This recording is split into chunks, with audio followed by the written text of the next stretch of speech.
ഞാൻ നിങ്ങളോട് പറയാൻ പോകുന്നത്, നന്മ നിറഞ്ഞ മറിയമേ എന്ന പ്രാർത്ഥന ചൊല്ലി പ്രാർത്ഥിക്കുന്നത് കൊണ്ട്, ജപമാല ചൊല്ലുന്നത് കൊണ്ട് ത്രിത്വൈക ദൈവത്തിന് പ്രത്യേകമായി എന്തെങ്കിലും താല്പര്യം നമ്മളുടെ കുടുംബത്തോടുണ്ടാകുമോ?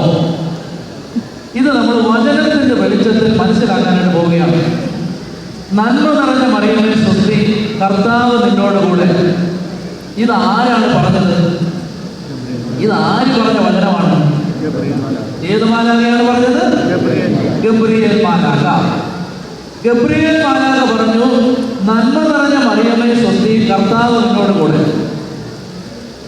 മാലാഖ, ദൂതൻ എന്ന് പറയുന്നത് മറ്റൊരു വാക്ക് ഉപയോഗിച്ചാൽ ഏഞ്ചൽ ഈസ് മെസ്സഞ്ചർ ആണല്ലോ. ദൂതൻ എന്ന് പറഞ്ഞാൽ ആരാണ്? മെസ്സഞ്ചറാണ്. ഏതെങ്കിലും ഒരു സന്ദേശം ദൈവമക്കൾക്ക് കൊടുക്കാൻ വിടുന്ന, അയക്കപ്പെടുന്ന സന്ദേശവാഹകന്റെ പേരാണ് ദൈവദൂതൻ. ശ്രദ്ധിച്ചു കേൾക്കുക. ദൈവദൂതൻ സന്ദേശം കൊണ്ടുവരുന്ന ആളാണെങ്കിൽ, നിങ്ങൾ ശ്രദ്ധിച്ചേ, പണ്ടൊക്കെ ഗൾഫിൽ നിന്ന് ഫോൺ വിളിക്കാനുള്ള സൗകര്യം കുറവായിരുന്ന ഒരു കാലം ഉണ്ടായിരുന്നല്ലോ. അന്നത്തെ ചേട്ടന്മാര് ചേച്ചിമാർക്ക് കത്ത് എഴുതിയിരുന്നു, അല്ലേ? കത്ത്. ഈ കത്ത് ആരാണ് കൊടുത്തുകൊണ്ടിരുന്നത്? പോസ്റ്റ്മാൻ. അപ്പോ പോസ്റ്റ്മാൻ, ഗൾഫിൽ ജോലി ചെയ്യുന്ന ഭർത്താവ് നാട്ടിലുള്ള ഭാര്യയ്ക്ക് ഒരു കത്ത് എഴുതിയപ്പോൾ പോസ്റ്റ്മാൻ ഈ കത്ത് കൊണ്ട് കൊടുത്തു.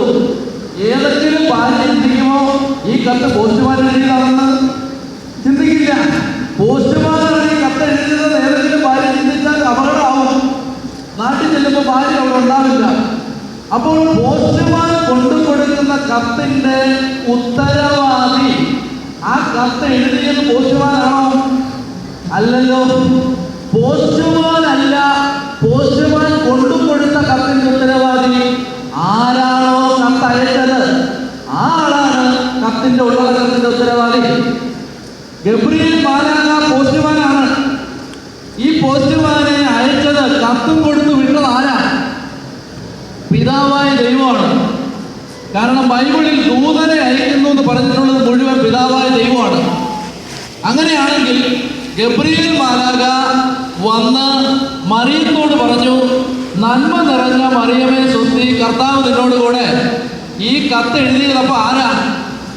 പിതാവായ ദൈവമാണ്. ശ്രദ്ധിച്ച് കേൾക്കുക. പിതാവായ ദൈവം പറഞ്ഞ ഒരു കാര്യം പിതാവിന്റെ മക്കളായ നമ്മൾ ആവർത്തിക്കുമ്പോൾ പിതാവായ ദൈവത്തിന് സന്തോഷം ഉണ്ടാകുമോ? ഉണ്ടാകും. അപ്പൻ പറഞ്ഞ വാക്ക് ആവർത്തിക്കാൻ മക്കള് നാണിക്കേണ്ട കാര്യമുണ്ടോ? ആരെങ്കിലും നിങ്ങളോട് പറയുക, നിങ്ങൾ എന്തിനാണ് ഈ നന്മ നിറഞ്ഞ മറിയമേ എന്ന് പ്രാർത്ഥന ചൊല്ലുന്നതെന്ന് ചോദിച്ചാൽ, ഞങ്ങളുടെ അപ്പൻ, ഞങ്ങൾക്ക് ഏറ്റവും പ്രിയപ്പെട്ട ഒരു അമ്മയോട് പറഞ്ഞ വാക്കുകൾ ആവർത്തിക്കുന്നതിൽ ഞങ്ങൾ എന്തിനാണ് നാണിക്കേണ്ടത്? ഇനി വേറൊരു കാര്യം കൂടെ ഞാൻ പറയാം.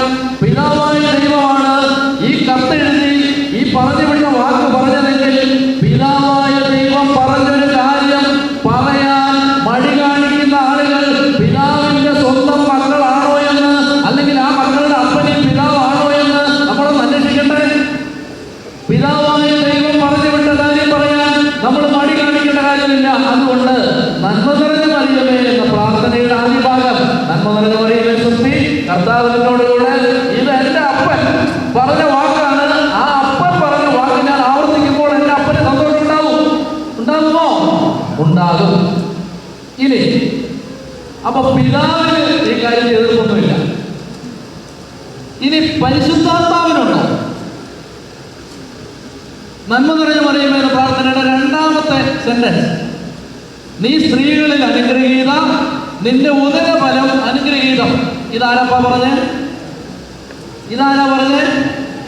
ഏത് ദൂതനാണ് ഇത് പറഞ്ഞത്? ഗബ്രിയേൽ ദൂതനല്ല. ഏത് ദൂതനാണ് പറഞ്ഞത്? ഒരു ദൂതനും അല്ല. എലിസബത്താണ് പറഞ്ഞത്. എലിസബത്ത്. ആരാണ് എലിസബത്ത്? യോഹന്നാന്റെ അമ്മ, സ്നാപയോഹന്നാന്റെ അമ്മ, സക്കറിയാണ് ഭാര്യ. മറിയത്തിന്റെ ചാർച്ചക്കാരി, കസിൻ. ആര്? എലിസബത്ത്. ഞാൻ ഒരു സ്ഥലത്തൂടെ ഒരു ദേവാലയത്തിലെ പ്രദക്ഷിണത്തിന് നടന്നു പോകുമ്പോൾ കാരണം അച്ഛന്മാരെല്ലാം പുറകെയാണ് നടക്കുന്നത്. അപ്പൊ ഇങ്ങനെ ഞാൻ വൈദിക വസ്ത്രമൊക്കെ ധരിച്ച് ശുശ്രൂഷ വസ്ത്രമൊക്കെ ധരിച്ച് നടന്നു പോകുമ്പോ എന്നെ കണ്ടിട്ട് 2 ചെറുപ്പക്കാര് നല്ലതുപോലെ കുടിച്ചിട്ടുണ്ടാവും. അവന്മാരെ വഴിയിലൊരു കലിങ്കയിൽ ഇരുന്നിട്ട് നടന്നു പോകുന്ന പ്രദക്ഷിണവും അതിന്റെ പുറകിൽ പോകുന്ന അച്ഛനെയും കണ്ടപ്പോ അവന്മാർക്കൊരു രസം. അവന്മാര് ചേർന്നിട്ട് ഒരു കോറസ് പോലെ വിളിക്കുകയാണ്, അച്ചോ. അപ്പൊ ഞാൻ എന്തൊക്കെയാണോ എന്ന് അറിയാൻ വേണ്ടി ഒന്നുകൂടെ നോക്കാതെ നേരെ പോയി. അപ്പൊ വീണ്ടും വിളിച്ച് അച്ചോ. അപ്പൊ ഞാൻ നോക്കുമ്പോ വേറെ അച്ഛന്മാരൊക്കെ ഉള്ളവര് മുമ്പിലാണ്, ഞാൻ മാത്രമേ ഉള്ളൂ പുറകിൽ. അപ്പൊ എന്നെയാണ് വിളിച്ചത് എനിക്ക് മനസ്സിലായി. ഞാൻ നോക്കുമ്പോ യുവമാരിങ്ങനെ ആടിയായിട്ട് നിന്നിട്ട് അച്ചോ എന്ന് വിളിക്കാം. സത്യമായിട്ടും എനിക്ക് ദേഷ്യം വന്നു. അപ്പൊ ഞാൻ വിചാരിച്ചു ഈ ഉടുത്തിരിക്കുന്നതൊക്കെ ഒന്ന് കേട്ട് ഒന്ന് മടക്കി കൊടുത്തിട്ട് അവനോട് ചോദിച്ചാൽ എനിക്ക് വന്നേടാ, സത്യമായിട്ട് പറഞ്ഞു ഞാൻ തന്നെ ആണോ നിന്റെ അച്ഛൻ എന്ന് നീ ഒന്ന് ആത്മശോധന ചെയ്യണമെന്ന് എനിക്ക് ചോദിക്കണമെന്നുണ്ടെന്ന് പ്രിയപ്പെട്ടവരെ. പക്ഷേ ചോദിക്കാൻ അനുവാദമുണ്ടോ? ചോദിക്കാൻ അനുവാദമില്ല. മനസ്സിൽ പോലും ചിന്തിക്കാൻ അനുവാദമില്ല. പിന്നല്ലേ ചോദിക്കുന്നത്. ഏതായാലും ഞാൻ ഉള്ള കാര്യം പറയാൻ എനിക്ക് ഭയങ്കരമായിട്ട് ദേഷ്യം വന്ന് അവനെ വിളിച്ചിട്ട് ചോദിക്കണം, ഇവിടെ വരാം. അപ്പൊ ഞാൻ എന്റെ കൂടെ നിന്ന ആളോട് ഈ മേൽക്കട്ടിയും കമ്പും പിന്നെ പിടിച്ച ആളുകളുണ്ടല്ലോ കൂടെ. അപ്പൊ അവരടുത്ത് ഞാൻ പറഞ്ഞു, അവന്റെ അഡ്രസ് ഒന്ന് നോക്കി വെച്ചു കേട്ടോ. ഈ റാസയ്ക്ക് കഴിയുമല്ലോ, ഈ ഓഷയാത്ര പ്രദർശനമൊക്കെ കഴിയുമല്ലോ. ഇത് കഴിഞ്ഞിട്ട് ഇവർ ഈ നാട്ടിൽ തന്നെ ഉള്ളതല്ലേ. അപ്പൊ ഇവന്റെ അഡ്രസ് ഒന്ന് നോക്കി വെച്ചു കേട്ടോ. അപ്പൊ ഈ ചേട്ടായി എന്നെടുത്ത് പറയുകയാണ്, അച്ഛോ വെറുതെ വിട, അച്ഛോ അച്ഛനെക്കാലം വെളിവുണ്ട് അൽമായെന്ന്, അച്ഛോ വെറുതെ വിട്. കാരണം എന്താണ്? അയാൾ പറയുകയാണ്, അച്ഛ അവൻ കള്ളന്റെ പുറത്ത് പറയുന്നതല്ല അച്ഛ, അവൻ വെള്ളം അടിച്ചിട്ട് പറയുന്നതാണ്. അച്ഛന് വെള്ളം അടിച്ചിട്ടുണ്ടോ? അമ്പേ അച്ഛൻ വെള്ളം അടിച്ചിട്ടില്ല. അപ്പൊ അൽമായൻ കുറെ കൂടെ ബോധമുണ്ട്. അതുകൊണ്ട് അൽമായൻ പറഞ്ഞു, അച്ഛോ അവനെ വെറുതെ വിടാ, അവൻ മദ്യത്തിന്റെ പുറത്ത് പറയുന്നതാണ്. അപ്പൊ ഞാൻ ഈ ബോധമൊക്കെ ആലോചിച്ചു, ശരിയല്ലേ, ഞാൻ എന്തൊരു പൊട്ടനായിട്ടാണ് അവനോടൊക്കെ വെല്ലുവിടാൻ പോകുന്നത്. കാരണം അവൻ കള്ളു പിടിച്ചിട്ട് പറഞ്ഞതല്ലേ. അവൻ അച്ഛോന്നോ അപ്പൂപ്പോന്നോ അമ്മൂമ്മയെന്നോ എന്തോ വേണമെങ്കിൽ വിളിച്ചിട്ട് അവൻ കള്ളു പിടിച്ചിട്ട് വിളിക്കുന്നതല്ലേ. പ്രിയപ്പെട്ട സഹോദരങ്ങളെ, മദ്യപിച്ചിട്ട് പദ്ധതി കേൾക്കുക. കുടിയന്റെ കാര്യം പറയാനല്ല ഇത് പറഞ്ഞത്. എല്ലാവരും കുടിയന്റെ കാര്യം പറഞ്ഞപ്പോ വീട്ടിലെ കുപ്പികൾ ആലോചിച്ചോണ്ടിരിക്കുകയാണ്. അതല്ല, വേറെ വിഷയമാണിത്.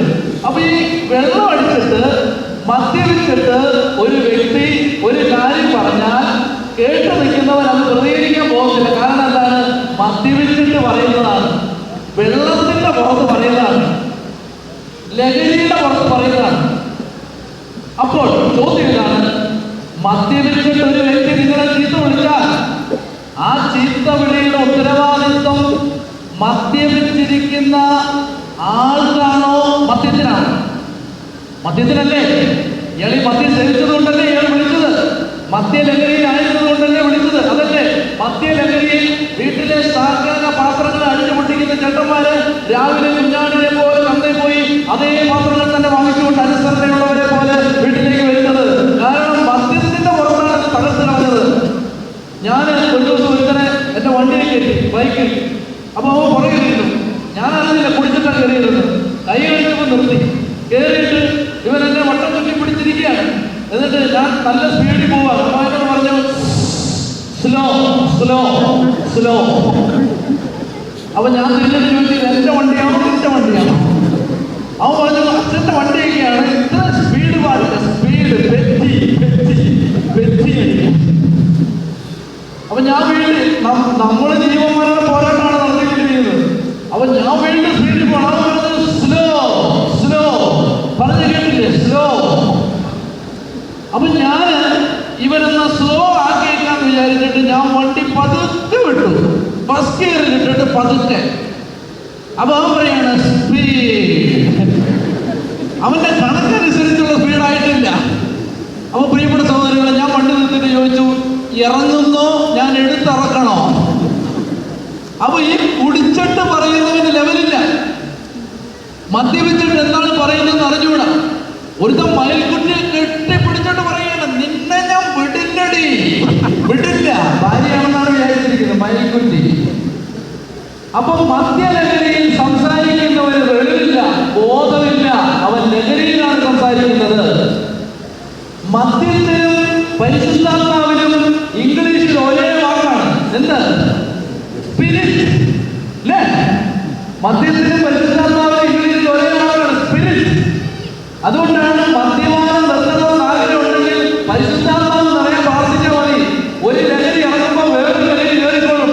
ആ ലഹരി ഇല്ലെങ്കിൽ പിന്നെ മറ്റൊരു ലഹരി വേണമെന്ന് തോന്നും. അതുകൊണ്ട് ശ്രദ്ധിച്ചു കേൾക്കുക. എലിസബത്ത് മറിയത്തെ കണ്ടപ്പോൾ, മറിയത്തെ കണ്ട എലിസബത്ത് മറിയത്തിന്റെ അഭിവാദനം കണ്ടപ്പോൾ പരിശുദ്ധാത്മാവ് കൊണ്ട് നിറഞ്ഞു എന്ന് ബൈബിൾ പറയുന്നു. ശ്രദ്ധിക്കുക, എലിസബത്ത് വെള്ളം എടുത്തില്ല, മറിച്ച് മറ്റേ സ്പിരിറ്റ് കൊണ്ട് നിറഞ്ഞു, പരിശുദ്ധാത്മാവ് കൊണ്ട് നിറഞ്ഞു. പരിശുദ്ധാത്മാവ് കൊണ്ട് നിറഞ്ഞ എലിസബത്ത് ഇങ്ങനെ ഉദ്ഘോഷിച്ചു, നീ സ്ത്രീകളിൽ അനുഗ്രഹീത, നിന്റെ ഉദരഫലം അനുഗ്രഹീതം.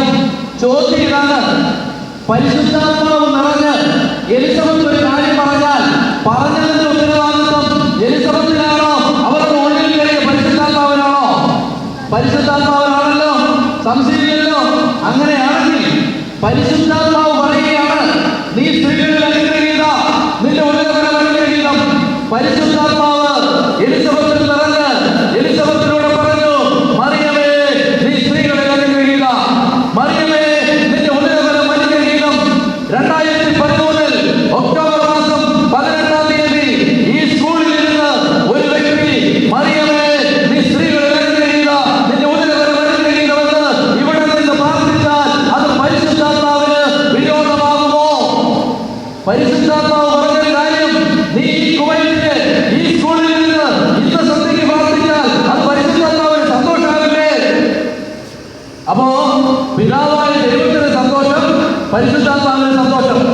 ഇനി നിങ്ങളുടെ കൂടെ ജോലി ചെയ്യുന്ന ഏതെങ്കിലും ആളുകള് നിങ്ങളോട് പറയുകയാണ്, കെട്ടേരി കാവിലും പഠിച്ച ആരെയൊക്കെ നിങ്ങളോട് പറയുകയാണ്, നിങ്ങൾ ഈ പ്രാർത്ഥന ചൊല്ലുന്നതെന്ന് പറഞ്ഞാൽ അവരോട് ചോദിക്കണം, സത്യത്തിൽ നിങ്ങളുടെ ഉള്ളിൽ ഉണ്ടെന്ന് നിങ്ങൾ പറഞ്ഞ് തുള്ളുന്നത് പരിശുദ്ധാത്മാവാണോ? പരിശുദ്ധാത്മാവ് പറഞ്ഞ കാര്യം പറയാൻ മടി കാണിക്കുന്നവരുടെ ഉള്ളിൽ പരിശുദ്ധാത്മാവാണോ? ചോദിക്കണം പ്രിയപ്പെട്ട സഹോദരങ്ങളെ. അപ്പൊ പിതാവായ ദൈവം പറഞ്ഞത് പറയാൻ നമ്മൾ നാണിക്കേണ്ട കാര്യമില്ല. പരിശുദ്ധാത്മാവ് എലിസബത്തിനോട് പറയിപ്പിച്ച കാര്യം പറയാനും നമ്മൾ പഠിക്കേണ്ട കാര്യമില്ല. ഒരു കാര്യം കൂടെ നിങ്ങളോട് ഞാൻ പറയാൻ ആഗ്രഹിക്കുന്നു. പരിശുദ്ധാത്മാവ് പറഞ്ഞ ഒരു കാര്യം പറയരുതെന്ന് നിങ്ങളോട് ആരെങ്കിലും പറഞ്ഞാൽ ശ്രദ്ധിച്ചു കേൾക്കുക. പരിശുദ്ധാത്മാവ് പറഞ്ഞ കാര്യം പറയരുതെന്ന് നിങ്ങളോട് ആരെങ്കിലും പറഞ്ഞാൽ പരിശുദ്ധാത്മാവിനെതിരെ അവർ എന്ത് ചെയ്യുന്നു? ദൈവത്തിന്റെ വളരെ പ്രകാരം പറയുന്നു, മനുഷ്യപുത്രനെതിരെയുള്ള എല്ലാ തെറ്റുകളും ക്ഷമിക്കപ്പെടും. പരിശുദ്ധാത്മാവിനെതിരെയുള്ള ഒരു പാപവും ഈ ലോകത്തിലോ വരാനുള്ള ലോകത്തിലോ ക്ഷമിക്കപ്പെടുകയില്ല. നന്മ നിറഞ്ഞ മറിയമേ എന്ന പ്രാർത്ഥന ചൊല്ലുന്നത് പാപമാണെന്ന് ആരെങ്കിലും പറഞ്ഞാൽ പ്രിയപ്പെട്ട സഹോദരങ്ങളെ, അവർ പരിശുദ്ധാത്മാവിനെതിരെ തെറ്റ് ചെയ്യുന്നു. കാരണം പരിശുദ്ധാത്മാവ് പറയിപ്പിച്ച ഒരു കാര്യം പറയരുതെന്ന് ഏതെങ്കിലും അശുദ്ധാത്മാവ് ബാധിച്ചവർ പറഞ്ഞാൽ അതിന് പുറകെ പോകരുത്. ചെറുത് പറ ഹല്ലേലൂയ, സ്വരമേറ്റ് പറ ഹല്ലേലൂയ. അപ്പോൾ നന്മ നിറഞ്ഞ മറിയമേ എന്ന പ്രാർത്ഥന പിതാവായ ദൈവത്തിന് ഇഷ്ടമാണ്, പരിശുദ്ധാത്മാവിന് ഇഷ്ടമാണ്. ഇനി പുത്രന് ഇഷ്ടമാണ്. നന്മ നിറഞ്ഞ മറിയമേ എന്ന പ്രാർത്ഥനയിൽ തുറന്ന് ചൊല്ലുക, നന്മ നിറഞ്ഞ മറിയമേ സ്വസ്തി, അനുഗ്രഹിക്കുകയാകുന്നു ഫലമായ ഈശോ അനുഗ്രഹിക്കപ്പെട്ടവരാകുന്നു. അപ്പൊ പിതാവായ ദൈവത്തിന് സന്തോഷം, പുത്രനായ ദൈവത്തിന് സന്തോഷം, പരിശുദ്ധാത്മാവിന് സന്തോഷം. കാരണം പുത്രന്റെ കാര്യം പറയുന്നത്, പുത്രന്റെ കാര്യമാണ് പറയുന്നത്. എന്ത് പറയുന്നത്? നീ സ്ത്രീകളിൽ അനുഗ്രഹീതൻ, നിന്റെ ഉദരഫലമായ ഈശോ അനുഗ്രഹീതൻ. പ്രിയപ്പെട്ട സഹോദരങ്ങളെ, ശ്രദ്ധയോടെ കേൾക്കുക. നന്മ നിറഞ്ഞ മറിയമേ എന്ന പ്രാർത്ഥന ഒരു കുടുംബം ചൊല്ലി പ്രാർത്ഥിക്കുമ്പോൾ ശ്രദ്ധിച്ച് കേൾക്കുക, പിതാവിന്റെ സാന്നിധ്യം ആ വീട്ടിലുണ്ടാവും. നന്മ നിറഞ്ഞ മറിയമേ എന്ന പ്രാർത്ഥന ഒരു കുടുംബം ചൊല്ലി പ്രാർത്ഥിക്കുമ്പോൾ പുത്രന്റെ സാന്നിധ്യം ആ വീട്ടിലുണ്ടാവും, പരിശുദ്ധാത്മാവിന്റെ സാന്നിധ്യം ആ വീട്ടിലുണ്ടാവും. ത്രിയേക ദൈവം ഈ പ്രാർത്ഥന ചൊല്ലി പ്രാർത്ഥിക്കുന്നവരുടെ കുടുംബത്തിലേക്ക് എഴുന്നള്ളി വരും. ത്രിയേക ദൈവം എഴുന്നള്ളി വരുമ്പോൾ പ്രിയപ്പെട്ട സഹോദരങ്ങളെ, അശുദ്ധാത്മാക്കൾ കുടുംബത്തിൽ നിന്ന് വിട്ടുപോകും. അതുകൊണ്ടാണ് ജപമാല ചൊല്ലി പ്രാർത്ഥിക്കുന്ന ഒരു കുടുംബവും നശിച്ചു പോവുകയില്ല എന്ന ഉറപ്പ് പരിശുദ്ധ അമ്മ ഫാത്തിമയിൽ പ്രത്യക്ഷപ്പെട്ടപ്പോൾ ലോകത്തിന് നൽകിയത്. ജപമാല ചൊല്ലി പ്രാർത്ഥിച്ചാൽ പരിശുദ്ധ ത്രിത്വത്തിന്റെ വെളിപ്പെടുത്തൽ കുടുംബ നന്മ നിറഞ്ഞ മറിയമേ പ്രാർത്ഥന ചൊല്ലി പ്രാർത്ഥിക്കാൻ പോവുകയാണ്. എല്ലാവരും സ്വസ്ഥമായിട്ട് ഇരിക്കുകയാണെന്ന് ഞാൻ വിചാരിക്കുന്നു. നമുക്ക് കണ്ണുകൾ അടയ്ക്കാം. നിങ്ങളുടെ നിയോഗങ്ങളെ ഇപ്പോൾ കർത്താവിന്റെ സന്നിധിയിലേക്ക് സമർപ്പിക്കുകയാണ്. ഒരിക്കൽ കൂടി നിങ്ങളുടെ നിയോഗങ്ങളെ കർത്താവിന്റെ സന്നിധിയിലേക്ക് സമർപ്പിച്ചുകൊണ്ട് സ്വരം ഉയർത്തി എല്ലാവരും ചേർന്ന് നിർത്തി പരിശുദ്ധ അമ്മയോട് ചേർന്ന് പ്രാർത്ഥിക്കാനായി പോകുന്നു. നന്മ നിറഞ്ഞ മറിയമേ സ്വസ്തി, കർത്താവ് അങ്ങയോട് കൂടെ സ്ത്രീകളിൽ അനുഗ്രഹിക്കപ്പെട്ടവളാകുന്നു. അങ്ങയുടെ ഫലമായി ഈശോ അനുഗ്രഹിക്കപ്പെട്ടവളാകുന്നു. പരിശുദ്ധ മറിയമേ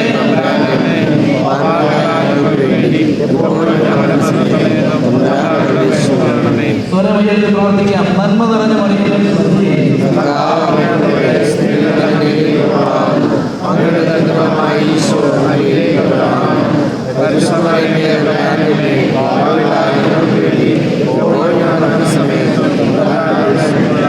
സ്വരമുയർത്തി നന്മ നിറഞ്ഞ മറിയമേ സ്വസ്തി,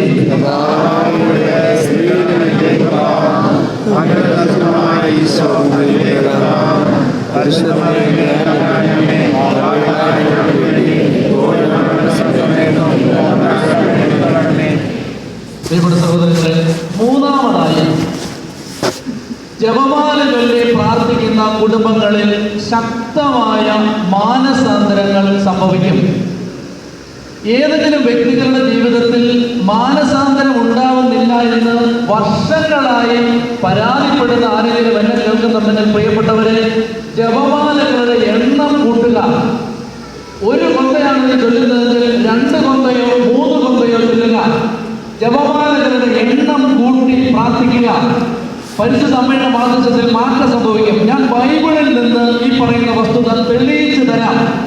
ശ്രദ്ധയോടെ ഇരിക്കുക. എനിക്കറിയാം നിങ്ങളെല്ലാം വളരെ പ്രയാസപ്പെട്ടിരിക്കുകയാണെന്ന്. എങ്കിലും ഈ വേദന ബുദ്ധിമുട്ട് സഹിച്ച് പ്രിയപ്പെട്ടവരെ, കുറച്ച് സമയം കൂടി കഴിഞ്ഞാൽ നമ്മുടെ പ്രദർശനത്തിലേക്ക് കയറുകയാണ്. അല്പസമയം കൂടി സ്വസ്ഥമായിട്ടിരിക്കുക. ചേർന്ന് പറഞ്ഞ ഹല്ലേലൂയ, സ്വരമേന്തി പറഞ്ഞ ഹല്ലേലൂയ, സ്വരമേന്തി ഹല്ലേലൂയ, ഹല്ലേലൂയ. ഇവിടെ സഹോദരങ്ങളെ, ജപമാല ചൊല്ലി പ്രാർത്ഥിക്കുമ്പോൾ മാനസാന്തരം സംഭവിക്കും. അതിന് ബൈബിളിൽ വളരെ ശക്തമായ ഒരു ഉദാഹരണം നിങ്ങൾക്ക് പരിചയപ്പെടുത്താം. യേശുവിന്റെ സുവിശേഷങ്ങളിൽ 4ാമത്തെ സുവിശേഷം എഴുതിയ ആളുടെ പേരെന്താണ്? 4ാമത്തെ സുവിശേഷം എഴുതിയ ആളുടെ പേരെന്താണ്? യോഹന്നാൻ. യോഹന്നാന്റെ സുവിശേഷം 19-ാം അധ്യായത്തിൽ 25 മുതലുള്ള ഭാഗത്ത് കുരിശിന്റെ മുകളിൽ വെച്ച് കർത്താവായ ഈശോ അമ്മയെ യോഹന്നാൻ ഏൽപ്പിച്ചു കൊടുക്കുന്നത് നമ്മൾ വായിക്കുന്നുണ്ട്. ആ ഭാഗം പറയുമ്പോൾ ബൈബിൾ ഇങ്ങനെ പറയുന്നു: അന്നു മുതൽ ആ ശിഷ്യൻ അവളെ സ്വന്തം ഭവനത്തിൽ സ്വീകരിച്ചു എന്ന് പറഞ്ഞേ. അന്നു മുതൽ ആ ശിഷ്യൻ അവളെ സ്വന്തം ഭവനത്തിൽ സ്വീകരിച്ചു. ചോദ്യം ഇതാണ്, അപ്പം മാതാവ് ദുഃഖവെള്ളിയാഴ്ച രാത്രിയിൽ ഏത് വീട്ടിലാണ് ഉറങ്ങിയത്? ഏത് വീട്ടിലാണ് ഉറങ്ങിയത്? ഏത് വീട്ടിലാണ് ഉറങ്ങിയത്? യോഹന്നാന്റെ വീട്ടിൽ. ദുഃഖവെള്ളിയാഴ്ച രാത്രി മാതാവ് ഉറങ്ങിയത് ആരുടെ വീട്ടിലാണ്? യോഹന്നാന്റെ വീട്ടിൽ. ശനിയാഴ്ച, ദുഃഖ ശനിയാഴ്ച രാത്രി മാതാവ് ഉറങ്ങിയത് ആരുടെ വീട്ടിലാണ്? യോഹന്നാന്റെ വീട്ടിൽ. ഞായറാഴ്ച രാവിലെ നടന്നൊരു കാര്യം ഞാൻ പറയാം. അതിന് മുമ്പ് ഈ യോഹന്നാന് ആള് നല്ല ആളാണോ അതോ ഇത്ര കുസൃതിയുള്ള ആളായിരുന്നോ? നിങ്ങൾക്ക് എന്താ തോന്നുന്നത്? കുവൈറ്റുകാരുടെ അഭിപ്രായം എന്താണ്? ഈ യോഹന്നാൻ ആളെങ്ങനായിരുന്നു? നല്ല ആളായിരുന്നു, തങ്കപ്പെട്ട മനുഷ്യനായിരുന്നു. ആണോ? യോഹന്നാൻ ആളെങ്ങനെയുള്ള ആളായിരുന്നു? ഞാൻ 3 ഉദാഹരണം പറയാം. 1, യോഹന്നാൻ ഒരു ദിവസം വീട്ടിൽ ചെന്നിട്ട് അമ്മയ്ക്ക് വിളിച്ചിട്ട് പറഞ്ഞു, അമ്മ ഒരു പ്രധാനപ്പെട്ട വിഷയമുണ്ട്, പള്ളി വരെ വരണം. പള്ളി എന്ന് പറഞ്ഞാൽ യേശുവിൻ്റെ അടുത്ത് വരെ. അപ്പൊ യോഹന്നാന്റെ അപ്പന്റെ പേരെന്താണ്? മിസ്റ്റർ യോഹന്നാൻ. എന്താണ് യോഹന്നാന്റെ അപ്പന്റെ പേര്? സക്കറിയ. ആ അവനെ ആ യോഹന്നാൻ നല്ലതായിരുന്നു. യോഹന്നാന്റെ അപ്പന്റെ പേരെന്താണ്? അവരെ സെബദി. സെബദി പുത്രന്മാരായ യാക്കോബ്, യോഹന്നാൻ ആണല്ലോ. അപ്പൊ യോഹന്നാന്റെ അപ്പന്റെ പേര് സെബദി. യോഹന്നാൻ അമ്മയുടെ പേരോ? മിസ്സസ് സെബദി. ബൈബിൾ പറഞ്ഞിട്ടില്ല. അപ്പോ സെബദി ചേട്ടന്റെ ഭാര്യ യോഹന്നാന്റെ അമ്മ വീട്ടിൽ ജോലി ചെയ്തുകൊണ്ടിരിക്കുമ്പോൾ യോഹന്നാൻ വന്നിട്ട് പറഞ്ഞു, അമ്മ ഒരു അത്യാവശ്യ കാര്യമുണ്ട്, സ്കൂളിൽ വരെ വരണം, പേരൻസ് മീറ്റിംഗ് ആണ്. സ്കൂൾ ഏതാണ്? സ്കൂൾ യേശുവിൻ്റെ സ്കൂളാണ്. അപ്പോൾ ഇത് പേരൻസ് മീറ്റിംഗ് ആണ്, അത്യാവശ്യമായിട്ട് ഇന്ന് 2 മണിക്ക് പേരൻസിനെ എന്നെ വിളിക്കുന്നുണ്ട്, വരണം. അപ്പോൾ യോഹന്നാൻ്റെ അമ്മ വിചാരിച്ചുള്ളതായിരിക്കും എന്ന് വിചാരിച്ചു. യോഹന്നാൻ്റെ അമ്മ യേശുവിൻ്റെ അടുത്ത് ചെയ്തു. പോകുന്ന വഴിക്ക് യോഹന്നാൻ പറഞ്ഞു, അമ്മ പേരൻസ് മീറ്റിംഗ് ഒന്നും ഇല്ല, ചുമ്മാ പറഞ്ഞാണ്, ഒരു ചെറിയ സംഭവമുണ്ട്, അതിനുവേണ്ടി അമ്മയുടെ ഒരു റെക്കമെൻഡേഷന് വേണ്ടി വിളിച്ചാണ്. അപ്പൊ ഈ യോഹന്നാന്റെ വീട്ടിൽ ഇടയ്ക്കിടയ്ക്ക് ഈശോ പോകുമായിരിക്കും. യോഹന്നാന്റെ ഈ ഈശോയ്ക്ക് വീക്ക്നെസ് ഉണ്ടായിരുന്നോ? ഈശോയ്ക്ക് എന്തെങ്കിലും വീക്ക്നെസ് ഉണ്ടായിരുന്നോ? ഇല്ലേ. ഈശോയ്ക്ക് ഒരു 3-4 വീക്ക്നെസ് ഉണ്ടായിരുന്നു. അതിനകത്ത് ഒരു നല്ല വീക്ക്നെസ് ആണ്, എപ്പോഴത്തെ നല്ല ഫുഡ് കിട്ടിയാലും പോകും. നിങ്ങൾ ബൈബിളിൽ നോക്കിയോ, യേശു വിരുന്നുകളെ കുറിച്ച് പറഞ്ഞതും വിരുന്ന് കഴിച്ചതുമായ അനേക സംഭവങ്ങൾ ബൈബിളിലുണ്ട്. കുഷ്ഠരോഗി വന്ന് വിളിച്ചാലും നല്ല ഫുഡുണ്ടെന്ന് പറഞ്ഞാൽ പോകും. കുഷ്ഠരോഗിയെ ശിവയുടെ വീട്ടിൽ അയാൾ പറഞ്ഞു, കുഷ്ഠരോഗിയൊക്കെയാണ്, അയാൾ പറഞ്ഞു ഇന്ന് വൈകിട്ട് നല്ല മട്ടൻ ബിരിയാണി ഉണ്ട്, നീ വരുന്നോ? യേശു കുഷ്ഠ വന്നൊന്നും നോക്കിയില്ല, 12 പേരെ കൂട്ടിക്കൊണ്ട് നേരെയൊക്കെ പോയി. ഈ കാനായിലെ കല്യാണ വീട്ടിൽ വീഞ്ഞ് തീർന്നു പോയെന്ന് പറയുന്നു. എന്താ തീർന്നതെന്നറിയാമോ? സത്യത്തിൽ യേശുവിനെ മാത്രമേ വിളിച്ചുള്ളായിരുന്നു. യേശു 12 എണ്ണത്തിനെ കൊണ്ട് പോയി. യുവമാരൊക്കെ നല്ല കുടിയന്മാരായിരുന്നു, അവര് നല്ലപോലെ കുടിച്ചു. യേശു വന്നു നിറഞ്ഞിട്ട് നിങ്ങളിപ്പോ പറയുകയാണെങ്കിൽ ഇപ്പോ ഇവിടെ ഏതാണ് ഷാറൂഖ് ഖാൻ ഇവിടെ വരുന്നു. ഷാറൂഖ് ഖാൻ ഇവിടെ വരുന്നു വിചാരിക്കും. ഇന്ന് മരിയോത്സവം കഴിഞ്ഞിട്ട് അടുത്ത പരിപാടി ഷാറൂഖ് ഖാന്റെ ഒരു മെഗാ ഷോ. ഇന്ന് ഇവിടെയുള്ള ആളുകൾ മാത്രമല്ല, ഈ കുവൈറ്റിലുള്ള സകലമായ മലയാളികളും വരും. ഷാറൂഖ് ഖാൻ നമ്മൾ 4000 പേർക്കുള്ള സ്നാക്സ് പറഞ്ഞിട്ടുള്ളൂ, 10000 പേര് വരും. തീർന്നു പോകത്തില്ലേ എന്ന് പറഞ്ഞ പോലെയാണ് കാനായിലെ കല്യാണ വീട്ടിൽ യേശു ചെന്നപ്പോൾ പബ്ലിക് ഫിഗർ ആയതുകൊണ്ട്, പോപ്പുലർ ഫിഗർ ആയതുകൊണ്ട് ഇഷ്ടംപോലെ ആൾ പോയി വീട്ടിൽ തീർന്നത്. കർത്താവ് ചുരുക്കി പറഞ്ഞതേ ഉള്ളൂ, നല്ല ഫുഡ് കിട്ടിയാൽ പോകും. സബദി പുത്രന്മാരുടെ വീട്ടിൽ സബദിയുടെ ഭാര്യ നല്ല ഭക്ഷണം വെച്ചിട്ട് കർത്താവിനെ പലപ്പോഴും പിടിച്ച് നല്ല ഫുഡ് കൊടുത്തിട്ടുണ്ട്. അതുകൊണ്ട് ഈ അമ്മയ്ക്ക് യേശുവിന്റെ മേലൊരു സ്വാധീനമുണ്ട്. അത് യോഹന്നാൻ അറിയാം. എടാ, നല്ല ചോറ് വിളമ്പി കൊടുത്ത ഒരു അമ്മാമ്മ പറഞ്ഞാൽ ഈശോ അനുസരിക്കില്ലേ?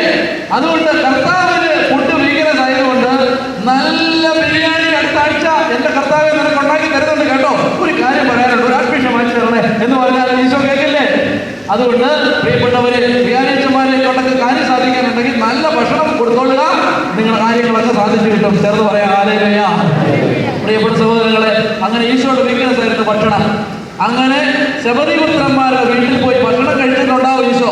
അതുകൊണ്ട് യോഹന്നാൻ അമ്മയെ വിളിച്ചിട്ടുണ്ട്, പറഞ്ഞു പൊന്നമ്മേ, അമ്മ പറഞ്ഞാൽ ഈശോ കേൾക്കും. അമ്മ ഒരു റെക്കമെൻഡേഷൻ നടത്തണം. എന്താണ് റെക്കമെൻഡേഷൻ?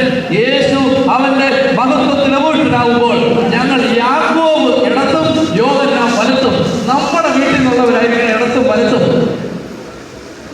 അപ്പൊ സെബദി പുത്രന്മാരുടെ അമ്മ യോഹന്നാന്റെ വാക്ക് കേട്ടിട്ട് വന്ന് കർത്താവിന്റെ അടുത്ത് പറയും, ഈശോയെ, നീ മഹത്വത്തിൽ എഴുന്നള്ളി വരുമ്പോൾ ഇടത്തും വലത്തും ഇരിക്കുന്ന ആളുകളെ നിശ്ചയിക്കുമ്പോൾ എന്റെ മക്കളെ ഇടത്തും വലത്തും ഇരുത്തണം. അപ്പൊ ഈ ആരുടെ വാക്ക് കേട്ടിട്ടാണ് വന്നിരിക്കുന്നത്? യോഹന്നാന്റെ വാക്ക് കേട്ടിട്ടാണ്. അപ്പൊ യോഹന്നാന്റെ ഒന്നാമത്തെ കുഴപ്പം, ഇയാൾ അധികാരഭോഗിയാണ്. പബ്ലിസിറ്റി കിട്ടാൻ നല്ല താല്പര്യമുള്ള ആളാണ്, അംഗീകാരം കിട്ടാൻ താല്പര്യമുള്ള ആളാണ് യോഹന്നാൻ. 1. 2, യോഹന്നാന്റെ രണ്ടാമത്തെ കുഴപ്പം, യോഹന്നാന് നമ്മുടെ കൂട്ടത്തിലല്ലാത്ത ആരെയും കണ്ട അവരെ കത്തിച്ച് കളയണമെന്നാണ് യോഹന്നാന്റെ ആഗ്രഹം. യോഹന്നാൻ ഒരു ദിവസം അബ്ബാസിയയിൽ നിൽക്കുമ്പോൾ യോഹന്നാൻ നോക്കുമ്പോൾ നമ്മുടെ പള്ളിയുടെ ഫ്രണ്ടിൽ വെച്ച് വേറൊരു ഫ്ലാറ്റിന്റെ വേറൊരു ബേസ്മെന്റിൽ വേറൊരു പ്രാർത്ഥന നടക്കുകയാണ്. അപ്പൊ യോഹന്നാൻ ഇത് കണ്ടപ്പോൾ യോഹന്നാൻ ആ പ്രാർത്ഥനാ ഗ്രൂപ്പിന്റെ ലീഡറെ വിളിച്ചിട്ട് പറഞ്ഞു, ഇതാണ് ഒറിജിനൽ പള്ളി, അങ്ങോട്ട് വന്നോളുക. അപ്പോൾ അവർ പറഞ്ഞു, ഞങ്ങൾ അങ്ങോട്ട് വരില്ല, ഞങ്ങൾ വേറെ സഭയാണ്. യോഹന്നാൻ കർത്താവിന്റെ അടുത്ത് വന്നിട്ട് പറയുകയാണ്, ഞാൻ ഇങ്ങനെ പറയുന്നത് ബൈബിളിൽ നിങ്ങൾ അബ്ബാസിയിൽ നിന്ന് തപ്പരുത് കേട്ടോ, ഞാൻ മനസ്സിലാവാൻ വേണ്ടി പറഞ്ഞതാണ്. യോഹന്നാൻ നോക്കുമ്പോൾ തെരുവിൽ നിന്ന് ഒരു മനുഷ്യൻ യേശുവിന്റെ നാമത്തിൽ പ്രസംഗിക്കുന്നു. യോഹന്നാൻ പറഞ്ഞു, ഞങ്ങളുടെ കൂടെ വാ. യോഹന്നാൻ അവരെ വിളിച്ചപ്പോൾ ആ ആൾ പറഞ്ഞു, ഞാൻ വരുന്നില്ല എന്ന് പറഞ്ഞു. അങ്ങനെ പറഞ്ഞപ്പോൾ യോഹന്നാൻ യേശുവിന്റെ അടുത്ത് പറഞ്ഞു, ഒരുത്തൻ നിന്റെ പേരിൽ അവിടെ കിടന്ന് എന്നൊക്കെ പ്രസംഗിക്കുന്നുണ്ട്, ഞാൻ അവനെ നമ്മുടെ കൂടെ വരാൻ വിളിച്ചിട്ട് അവൻ വന്നില്ല, അവനെ കാച്ചിക്കളയണം എന്ന് യേശുവിനോട് വന്നിട്ട് പറയുകയാണ്. അപ്പൊ യോഹന്നാന്റെ രണ്ടാമത്തെ പ്രത്യേകത, യോഹന്നാൻ വാസ് ഇൻടോളറന്റ്, അസഹിഷ്ണുവായിരുന്നു. നമ്മുടെ കൂട്ടത്തിൽ അല്ലാത്തവരെ കത്തിച്ചു കളയണമെന്ന് ആഗ്രഹമുള്ള ആളായിരുന്നു. മൂന്നാമത്തെ യോഹന്നാന്റെ വീക്ക്നെസ്, സമറിയയിലൂടെ യേശു നടന്നു പോകുമ്പോൾ സമറിയക്കാർ പറഞ്ഞു, ഒരു യഹൂദനെയും മണ്ണിൽ കാല് കുത്തിയാൽ അവരുടെ കാല് വെട്ടും എന്ന് പറഞ്ഞു. സൗദി അറേബ്യയിൽ അച്ഛന്മാരെ കയറിയവരാണ്. യേശു സമരിയയിലേക്ക് കയറിയപ്പോൾ അവർ പറഞ്ഞു, ഒരെണ്ണത്തിനെ ഇവിടെ കയറ്റത്തില്ല എന്ന് പറഞ്ഞു. അപ്പൊ സമരിയയിലൂടെ യേശു കടന്നു പോകുമ്പോൾ യോഹന്നാനാണ് ടീം ലീഡർ. മുംബൈ പോയിട്ട് കാരണം ചെറുപ്പക്കാരൻ, അവനാണ് ഏറ്റവും യുവദീപ്തി അംഗം യോഹന്നാനാണ്, ബാക്കിയെല്ലാം പ്രായമുള്ളവരാണ്. അപ്പൊ ചെറുപ്പക്കാരൻ യോഹന്നാൻ മാത്രമേ ഉള്ളൂ. അപ്പൊ അവനാണ് ഇങ്ങനെ ഫ്രണ്ടിലൊക്കെ നടന്ന് ഫോട്ടോയൊക്കെ എടുത്ത് അത്യാവശ്യ കാര്യങ്ങൾ ക്രമീകരണമൊക്കെ ചെയ്ത് ജ്യൂസൊക്കെ വാങ്ങിച്ചു കൊടുത്ത് ഫ്രണ്ടിൽ പോകുന്നത് യോഹന്നാനാണ്. യോഹന്നാനാണ് ആദ്യം ചെല്ലുമ്പോൾ സമരിയക്കാര് അവിടെ നിന്നിട്ട് പറയുകയാണ്, ഒരെണ്ണം യഹൂദൻ ഈ പ്രദേശത്ത് കാല് കുത്തി നമ്മുടെ കാല് വിട്ടുവെന്ന് പറഞ്ഞു. അപ്പൊ യോഹന്നാൻ പറഞ്ഞു, ആഹാ കാല് വിട്ടുവോ? നിനക്കറിയോ ആരാ ഈ ടീമേന്ന്? നിനക്കറിയോ ഈ വരുന്ന ആളെന്നെ പോലെ പരിചയമുണ്ടോ? കടലിന്റെ മേളികൾ നടന്നാണ്. പിന്നാണ് നിന്റെ ഈ ഊപ്പ സമരിയ.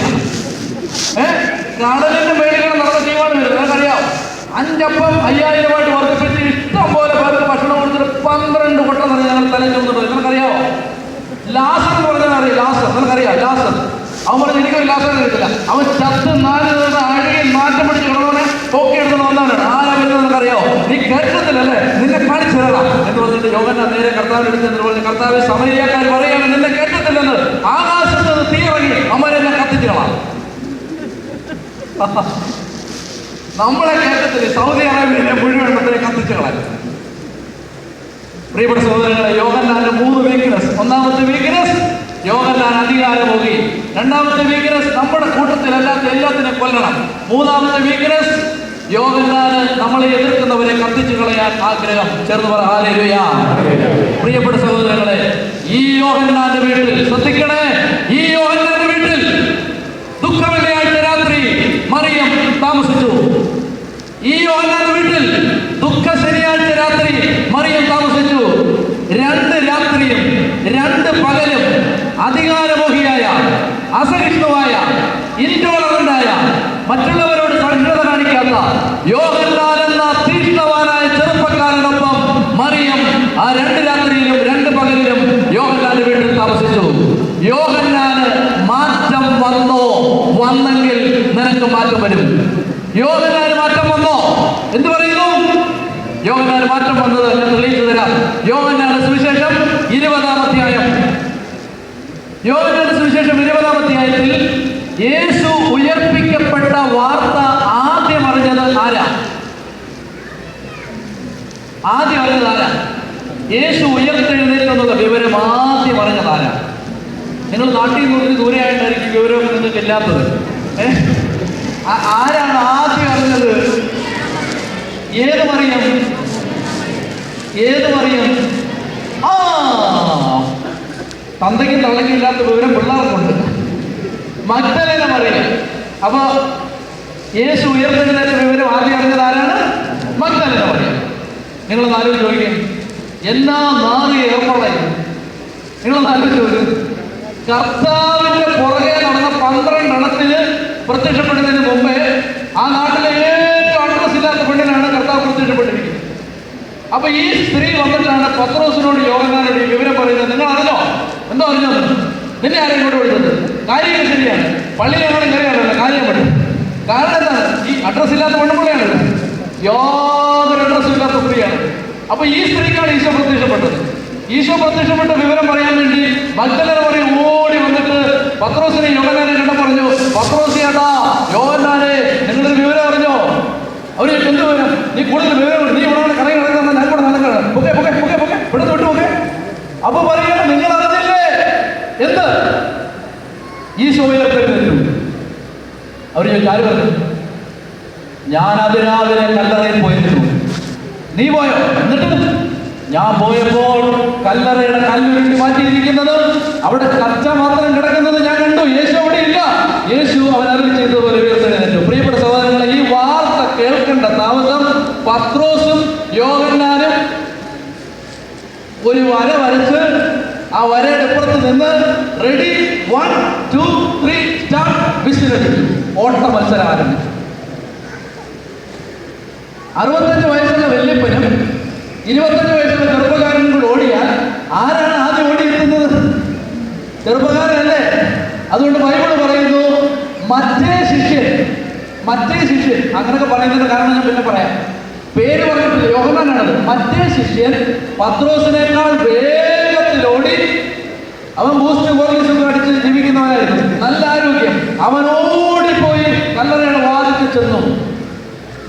പ്രിയപ്പെട്ട സഹോദരങ്ങളെ, ഇനിയാണ് ശ്രദ്ധിക്കേണ്ടത്.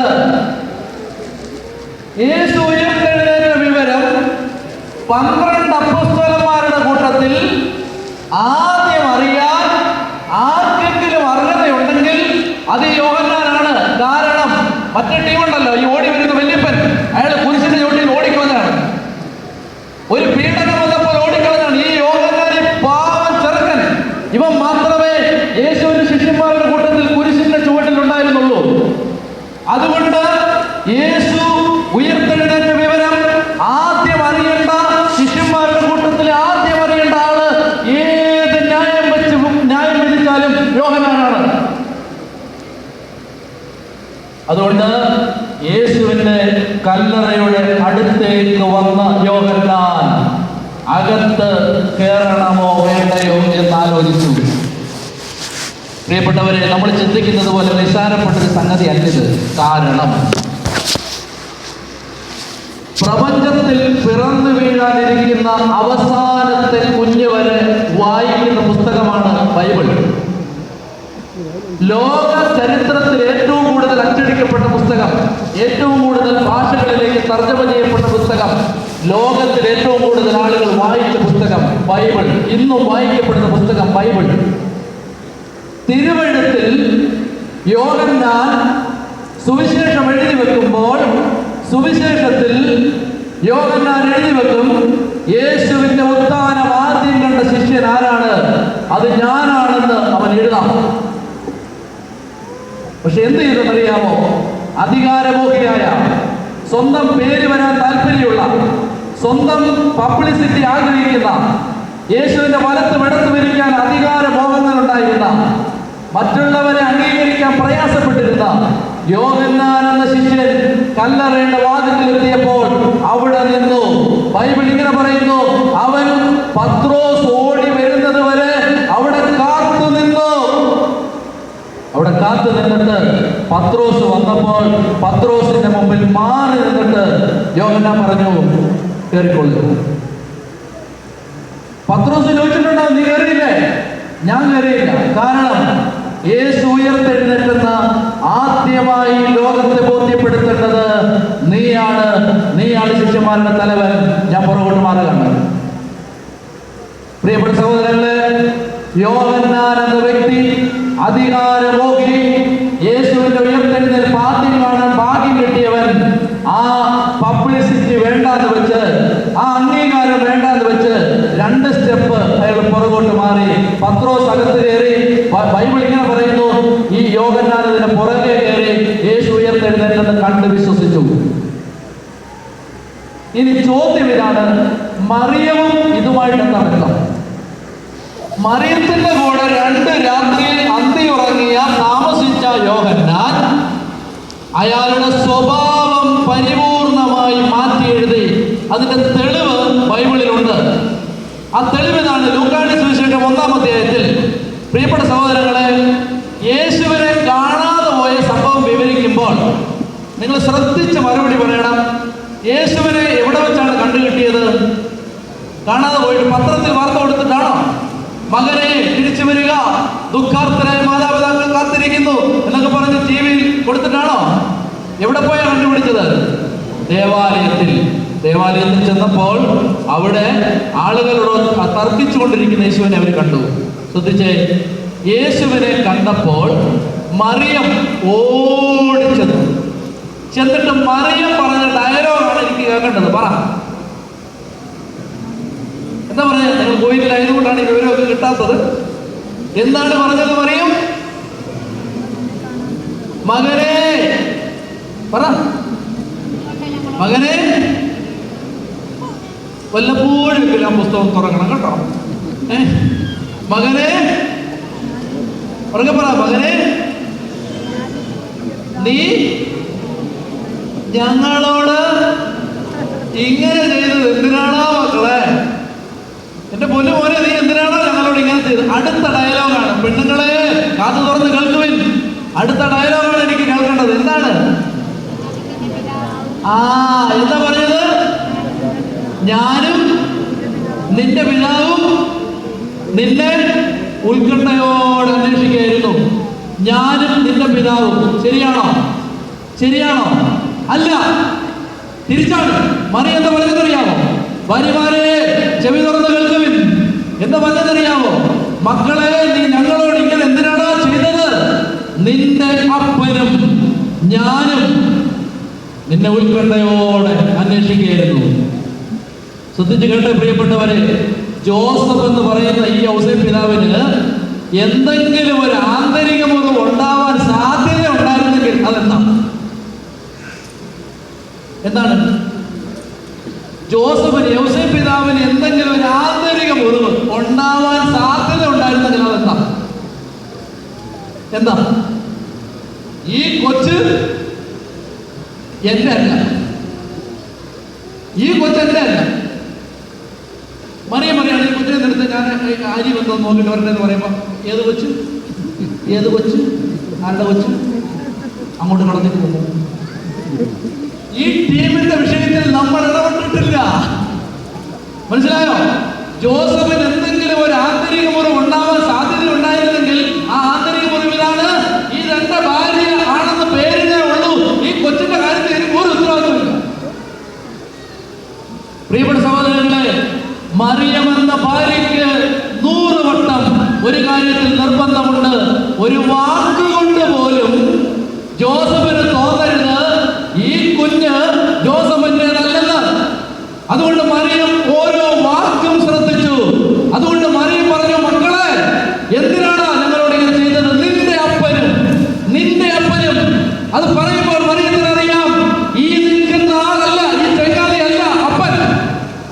പക്ഷേ മറിയത്തിന് നിർബന്ധമുണ്ട്, നിന്റെ അപ്പനും ഞാനും, ഞാൻ രണ്ടാമതേ ആവുന്നുള്ളൂ, ഞാൻ മാത്രമേ ഉള്ളൂ ഈ കൊച്ചിന്റെ അവകാശി. സത്യമായിട്ട് പറഞ്ഞാൽ ഞാൻ മാത്രമേ ഉള്ളൂ ഈ കുഞ്ഞിന്റെ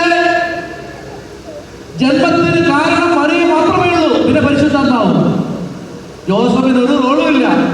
പക്ഷേ മറിയത്തിന് നിർബന്ധമുണ്ട്, എന്നെ ഒരു വാക്ക് കൊണ്ട് പോലും എന്നെ കെട്ടിയവരെ ഞാൻ താഴ്ത്തി കെട്ടാൻ പാടില്ല. ചേച്ചിമാരെ, നിങ്ങൾക്ക് വേണ്ടിയാണ് ഈ ദൂത്. ഒരു വാക്ക് കൊണ്ട് പോലും കെട്ടിയവരെ താഴ്ത്തി കെട്ടരുത്. എത്ര കുറവുള്ള ആളാണ് നിങ്ങളുടെ ഭർത്താവെങ്കിലും, എത്ര മോശപ്പെട്ട ആളാണ് ഭർത്താവെന്ന് ചിന്തിക്കുന്നുണ്ടെങ്കിലും, പരസ്പരം ബഹുമാനിക്കുന്നതിൽ ഓരോരുത്തരും മുന്നിട്ട് നിൽക്കണം എന്ന് വിശുദ്ധ പൗലോസ് ഭാര്യ ഭർത്താക്കന്മാരെ ഓർമ്മിപ്പിക്കുന്നത് പോലെ മറിയത്തിന് നിർബന്ധം ഉണ്ടായിരുന്നു, ദൈവമേ എന്റെ ഭർത്താവിനെ താഴ്ത്തി കെട്ടാൻ പാടില്ല. ഈ സ്വഭാവമാണ് യോഹന്നാനിലേക്ക് മറിയം 2 രാത്രി കൊണ്ട് സമ്മാനിച്ചത്. 2 രാവും 2 പകലും കൊണ്ട് മറിയം യോഹന്നാന് കൊടുത്തത് എന്താണ്? മക്കളെ, നമ്മൾ പുറകോട്ട് നിൽക്കണം, മക്കളെ നമ്മൾ ബാക്കി നിൽക്കണം, മുമ്പിൽ നിൽക്കാൻ മറ്റുള്ളവരെ അനുവദിക്കണം, മറ്റുള്ളവർക്ക് സ്ഥാനം കൊടുക്കണം, അംഗീകാരം മറ്റുള്ളവർക്ക് കിട്ടട്ടെ, നമ്മൾ പുറകോട്ട് മാറണം, നമ്മൾ ഒന്നിനും വേണ്ടി വാശി പിടിക്കരുത്, നമ്മൾ ഒന്നിനും വേണ്ടി കരയരുത്, നമ്മൾ പുറകോട്ട് നിൽക്കണം മോനെ.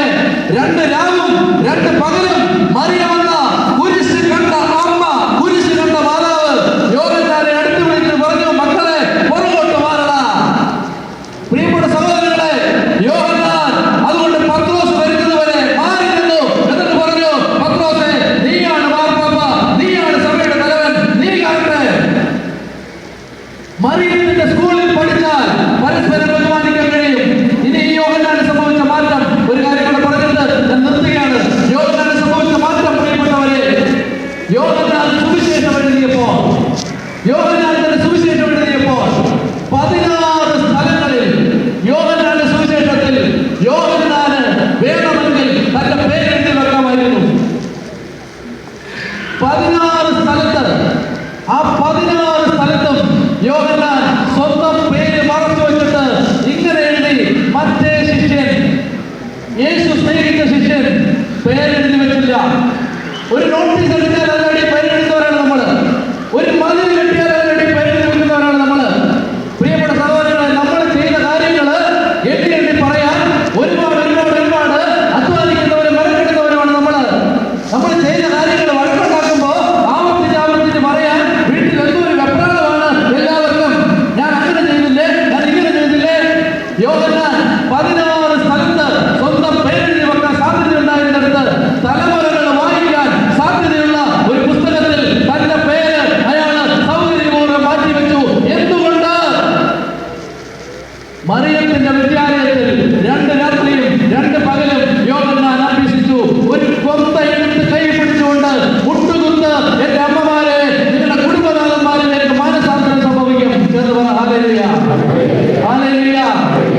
പരിശുദ്ധാത്മ മാനസാന്തരത്തിന്റെ ആത്മാവിനെ അയക്കാൻ സ്വർഗത്തോട് പ്രാർത്ഥിക്കും. പ്രിയപ്പെട്ട സഹോദരങ്ങളെ, നമ്മുടെ ശുശ്രൂഷയുടെ ആദ്യ ഭാഗം ഇവിടെ അവസാനിക്കുകയാണ്. പരിശുദ്ധ അമ്മയെ കുറിച്ച് ഞാൻ ഇവിടെ പറഞ്ഞു നിർത്തുകയാണ്. ഇനിയും ഈ പ്രദേശത്തുള്ള ദൈവമക്കൾക്ക് വേണ്ടി കർത്താവ് കഴിഞ്ഞ മാസങ്ങളിൽ ഞാൻ ഈ ശുശ്രൂഷയ്ക്ക് വേണ്ടി പ്രാർത്ഥിച്ചൊരുങ്ങിയ സമയത്ത് ദൈവം തന്ന ചില ബോധ്യങ്ങളും ചില ദൈവ സന്ദേശങ്ങളും ഞാൻ ഇനി തുടർന്ന് പ്രദർശനത്തിന് വേണ്ടിയുള്ള സമയത്ത് പങ്കുവെക്കും. ദിവ്യകാരുടെ ആരാധന സമയത്ത് നമ്മുടെ ജീവിതത്തിൽ വരിഞ്ഞു കൊടുക്കുന്ന പ്രതിസന്ധികളെ യേശുവിന്റെ നാമത്തിൽ നാം ബന്ധിച്ച് പ്രാർത്ഥിക്കും. പ്രിയപ്പെട്ട സഹോദരങ്ങളെ, പരിശുദ്ധ അമ്മയെ കുറിച്ച് ഞാൻ ഇവിടെ പറഞ്ഞ് അവസാനിപ്പിക്കുകയാണ്. പ്രിയപ്പെട്ടവരെ, ജപമാലകളിൽ പ്രാർത്ഥിക്കുന്ന പാരമ്പര്യം നിങ്ങളുടെ കുടുംബങ്ങളിൽ ഉണ്ടായാൽ നിങ്ങളുടെ കുടുംബങ്ങൾ ഏത് പ്രതിസന്ധിയെയും അതിജീവിക്കും. സ്വരവയെന്ന് പറയാം ഹല്ലേലൂയ, സ്വരവയെന്ന് പറയാം ഹല്ലേലൂയ, സ്വരവയെത്തി ഹല്ലേലൂയ.